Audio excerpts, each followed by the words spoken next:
خالق کے کائنات نے انسان کی تخلیق کو با مقصد بنایا ہے۔ ویسے تو اس کائنات میں کائنات کی کوئی شے بھی خالق کی کائنات نے بے وجہ نہیں بنائی، اور انسان کو کہ اشرف المخلوقات ہے، اس لیے انسان کو احسن تقویم کا بھی اعزاز عطا کیا گیا، اور انسان کو کرمنا بنی آدم کا بھی اعزاز عطا کیا گیا، اور ساتھ انسان کو اشرف المخلوقات ہونے کا تاج بھی پہنا دیا۔ اب یہ ساری جو خوبیاں انسان کو عطا کی گئی، ان خوبیوں کی وجہ یہ تھی کہ خالق کائنات نے انسان کو ذی شعور اور ذی عقل بنایا، کہ کچھ چیزیں کائنات میں ایسی ہیں جو فقط ذی روح ہے، اور کچھ چیزیں ایسی ہیں جو فقط ذی جسم ہے، کہ ان کا صرف جسم ہے، کچھ چیزیں ایسی ہیں جن کی صرف روح ہے۔ لیکن انسان کو یہ اعزاز دیا ہے کہ انسان کو جسم بھی دیا، روح بھی دی، اور شعور بھی دیا، کہ انسان اپنے برے اور بھلے کا سوچ سکتا ہے، وہ اپنے لیے بہتری اور نقصان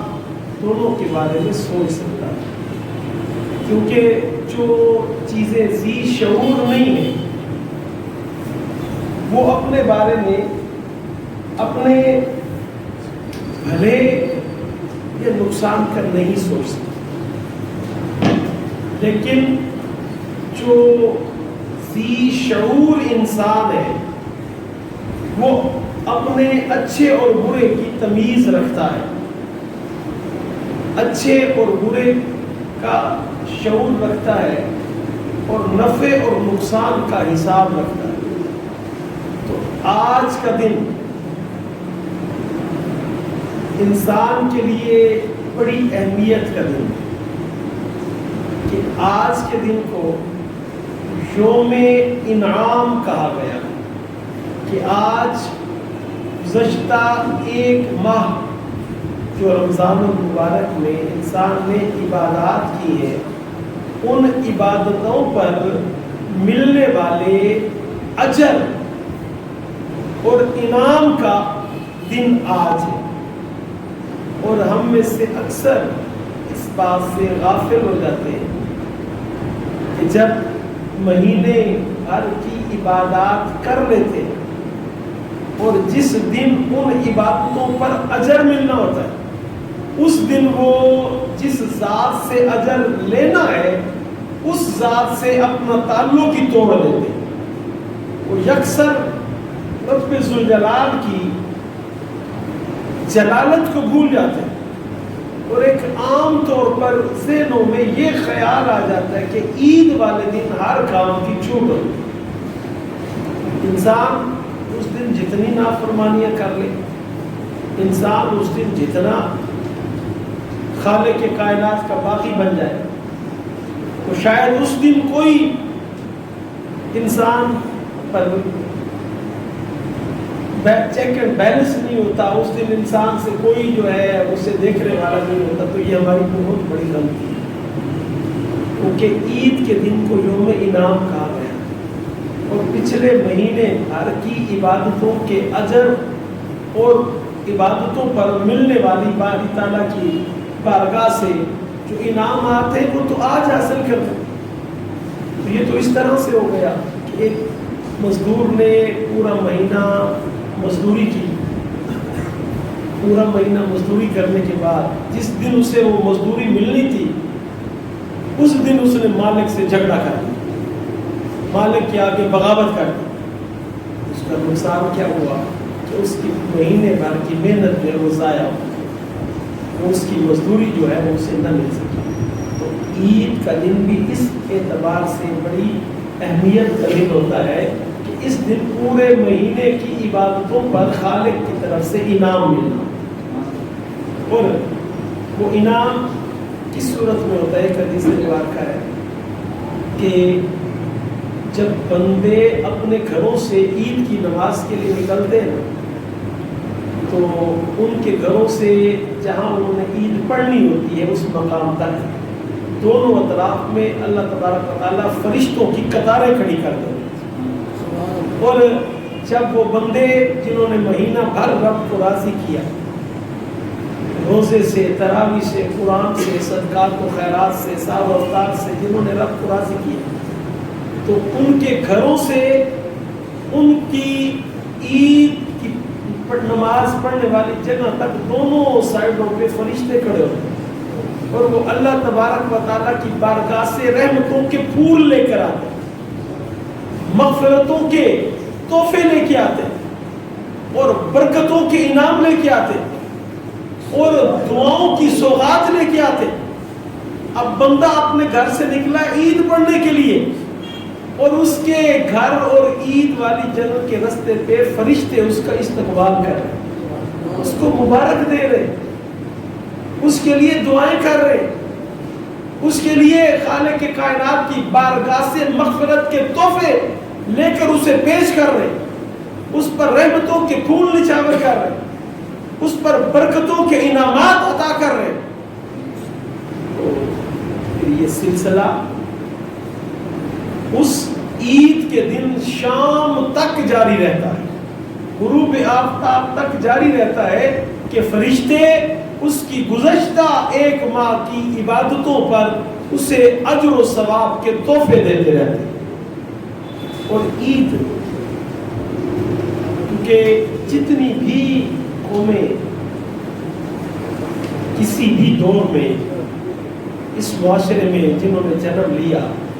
ہر معاشرے اور ہر قوم میں کوئی نہ کوئی عید کا دن اور خوشی کا دن ہوتا ہے.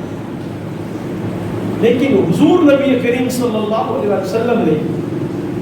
عید کے دن کو ایک امتیازی حیثیت دی کہ باقی قوموں، باقی معاشروں میں بھی، باقی مذاہب میں بھی عیدیں منائی جاتی رہی، لیکن حضور نبی کریم صلی اللہ علیہ وسلم کی تعلیمات میں عید کا ایک مختلف مفہوم دیا گیا اور اس مفہوم کے مطابق عید کا مقصد یہ ہے کہ معاشرے کے ہر شخص کے چہرے پر خوشی نظر آئے. اس میں خوشی کے لیے صرف مخصوص طبقہ نہ ہو. باقی قومیں، دیگر مذاہب میں جو عیدیں تھیں وہ اس قوم کے امراء کے لیے ہوتی تھی، اس قوم کے نوابوں کے لیے، اس قوم کے سرداروں کے لیے ہوتی تھی. عیدوں میں اور خوشی کے تہواروں میں غریبوں کا، یتیموں کا، مسکینوں کا کوئی کردار نہیں ہوتا. وہ اسی طرح عید کے دن بھی اپنے گھروں میں رو پیٹ کر وقت گزارتے تھے. وہ اسی طرح محرومیوں میں، سسکیوں میں اور زمانے اور معاشرے کی نگاہوں میں وہ شرمندگی کے طور پہ دن گزارتے تھے. لیکن حضور اکرم صلی اللہ علیہ وسلم نے اپنی امت کو تعلیم یہ دی کہ تمہاری عید تب ہوگی جب تمہارے معاشرے کے ہر شخص کے چہرے پر خوشی نظر آئے، جب تمہارے معاشرے کے ہر گھر کے بچوں کے چہرے کھلے ہوئے نظر آئیں گے، جب تمہارے معاشرے کی ہر بیوہ اس دن اپنے گھر میں بہترین انتظام و اہتمام کر کے اپنے بچوں کو کچھ کھلائے پلائے گی، تو پھر تمہاری عید کا حق ادا ہوگا. اس لیے عید الفطر، اس عید کے لیے فطرانہ جو ہے وہ لازم قرار دیا کہ اپنے مال میں سے غرباء، مساکین اور فقراء کے لیے ایک حصہ نکالا جائے، تاکہ جس طرح باقی معاشروں میں، باقی قوموں میں، باقی مذہبوں میں عید صرف امیروں کی ہوتی تھی، حضور اکرم عالم صلی اللہ علیہ وسلم نے صدقہ فطر کی صورت میں ایسا پیغام دے دیا کہ اب یہ عید مسلمان معاشرے میں، معاشرے کے ہر فرد کے لیے عید ہوتی. اور یہاں ایک بات یہ بھی مد نظر رکھ لیں کہ آج سوشل میڈیا کا دور ہے اور ہر نیکی ہماری کوشش ہوتی ہے کہ وہ دوسروں لوگوں تک پہنچے. ویسے صدقہ کرنے کے دو طریقے قرآن مجید میں احادیث مبارکہ میں دونوں طریقے بیان کیے گئے. ایک طریقہ کہ اس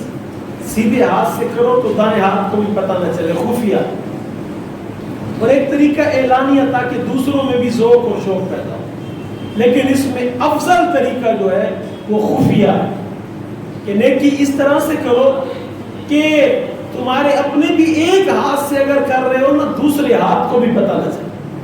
اور بالخصوص جب کسی یتیم بچے اور بے سہارا بیوہ کے لیے آپ کچھ اپنی امداد پیش کرتے ہیں، اپنے تحائف پیش کرتے ہیں، تو اس وقت کوشش یہ کیا کریں کہ وہ جو خفیہ تدبیر ہے اس کو استعمال کیا کریں تاکہ کسی کی عزت نفس بھی مجروح ہو. جب کسی کے ساتھ کوئی تعاون کریں، کسی کے ساتھ کوئی امداد کریں تو اس انداز سے کریں کہ کسی کی عزت نفس مجروح نہ ہو. کسی کے بچے اچھے کپڑے پہن کے اپنے دوستوں میں جائیں تو وہاں یہ باتیں نہ سننے میں آئے کہ یہ کپڑے تو تمہیں فنا دے گیا. اس انداز سے غرباء کی مدد کریں، غرباء کے ساتھ اس انداز سے تعاون کریں کہ غرباء کی سفید پوشی کا بھرم بھی قائم رہے، معاشرے میں ان کی عزت و وقار بھی قائم رہے. اور یہاں ایک بات یہ بھی سماعت فرما لیں کہ خالق کی کائنات نے ہمیں رمضان اور قرآن دو تحفے عطا فرمائے. دو تحفے. رمضان ہم سے جدا ہو گیا، 11 مہینوں بعد نہ جانے کس کی زندگی وفا کرے گی اور پھر وہ رمضان کے یہ پرنور لمحے دیکھے گا. لیکن قرآن ہم سے جدا نہیں ہو. قرآن ہمارے پاس ہے. اس لیے قرآن سے اپنا حق، قرآن سے اپنی محبت، قرآن سے اپنی وفا، اس کو نہیں چھوڑنا ہے. حدیث مبارکہ میں ہے کہ قرآن وہ کتاب ہے، قرآن وہ کتاب ہے جو اپنے ساتھ وفا کرنے والوں سے بڑی وفا کرتی ہے. قرآن وہ کتاب ہے جو اپنی محبت والوں کے ساتھ محبت کا بدلہ بڑے آسان طریقے سے دیتی ہے. قرآن وہ کتاب ہے جو زندگی کے ہر مقام پر بھی کام آتی ہے اور آخرت کی ہر منزل میں بھی کام آتی ہے. قرآن وہ کتاب ہے کہ اگر زندگی میں اسے دستور بنایا جائے زندگی اچھی ہو جاتی ہے، اور اس قرآن سے اپنا تعلق نبھایا جائے قبر اچھی ہوتی ہے. اس قرآن سے اپنا تعلق مضبوط کیا جائے آخرت اچھی ہوتی ہے. اس قرآن سے اگر اپنا تعلق پکا جوڑا جائے تو حدیث میں آتا ہے یہ قرآن قیامت کے دن میدان حشر سے بندوں کو پکڑ پکڑ کر جنت کی طرف لے. اس لیے یہ ذہن نشین رکھیں، ہم عمومی طور پر ماہ سیام میں ایک مزاج بنائے ہوتے ہیں، ہمارا ایک طریقہ کار بن جاتا ہے کہ بس اب رمضان میں عبادات کرنی ہے. جیسے ہی رمضان جاتا ہے پھر مسجد ویران، پھر قرآن مجید جو گھروں میں پڑے ہوئے ہیں ان پر گرد آ جاتی ہے، پھر ہم صدقات و خیرات بھی بھول جاتے، پھر ہم مختلف جو عبادات ہم نے رمضان المبارک میں کی ہم سمجھتے ہیں رمضان المبارک کے بعد اب ان عبادتوں کی کوئی ضرورت نہیں ہے. تو یاد رکھیں رمضان المبارک تربیت ہے، ٹریننگ ہے کہ اگلے 11 مہینے کیسے گزاریں. حضور اکرم صلی اللہ علیہ وسلم نے فرمایا کہ یہ رمضان میری امت کے لیے زندگی گزارنے کی ایک تربیت ہے کہ ہم نے اپنی زندگی، اب رمضان المبارک میں ہماری معمولات کتنے اچھے ہو جاتے ہیں. عام طور پر صحت بہت اچھی ہو جاتی ہے کیونکہ کھانے کی ایک روٹین بن جاتی ہے، سونے کی ایک روٹین بن جاتی ہے، اور انسان جو ہے بہت ساری باتوں سے خود کو محفوظ کر لیتا ہے. اور ایسے بھی حدیث مبارکہ ہے جو چاہتا ہو کہ اس کی صحت اچھی ہو، اس کے چہرے پر رونق ہو، وہ گناہ کرنا چھوڑ دے. گناہ صحت کو جو ہے وہ متاثر کرتا ہے اور گناہ سے چہرے کا نور ختم ہوتا ہے. اور آپ ماشاءاللہ اپنے دوستوں سے، اپنے احباب سے پوچھیں کہ رمضان المبارک میں ہم سب پر اللہ کا کتنا کرم ہو جاتا ہے کہ کہ ہمارے چہرے بھی بہت زیادہ مختلف ہو جاتے ہیں، چہروں پر ایک رونق آ جاتی ہے. وہ رونق کس شے کی ہوتی ہے؟ وہ رونق ہماری عبادتوں کی ہوتی ہے، وہ رونق ہماری پرہیزگاری کی ہوتی ہے، وہ رونق ہماری قرآن کی تلاوت کی ہوتی ہے. تو اس لیے رمضان ہم سے جدا ہوا ہے 11 مہینوں کے لیے، 11 مہینوں کے بعد پھر آئے، لیکن قرآن جدا نہ کرے، قرآن کو سینے سے لگا کے رکھیں، قرآن کی تعلیمات کو صبح و شام اپنانے کی کوشش کریں. قرآن کو اب بھی صبح و شام ہم نے تلاوت کرنا ہے، اب بھی رمضان کی طرح رات کے پہر میں اٹھ کے ہم نے خالق کے کائنات کی بارگاہ میں سر پر سجود ہونا ہے. تو اس کے بڑے فوائد میں سے جو فائدے ہیں وہ یہ ہے کہ چہرہ پر رونق رہے گا اور مزاج و طبیعت جو ہے وہ صحت مند رہے گی، اور قرآن اور عبادات کی برکت سے خالق کے کائنات ہماری زندگی کے مختلف جو مسائل ہیں ان کو بھی حل فرما دے گا. تو دعا ہے خالق کے کائنات ہمیں عمل کی توفیق عطا فرمائے اور ہمیں قرآن سے جڑے رہنے کی توفیق عطا فرمائے. اب نماز عید کا طریقہ سماعت فرما لیں کہ 2 رکعت نماز عید الفطر واجب اضافی 6 تکبیروں کے ساتھ، اضافی 6 تکبیروں کے ساتھ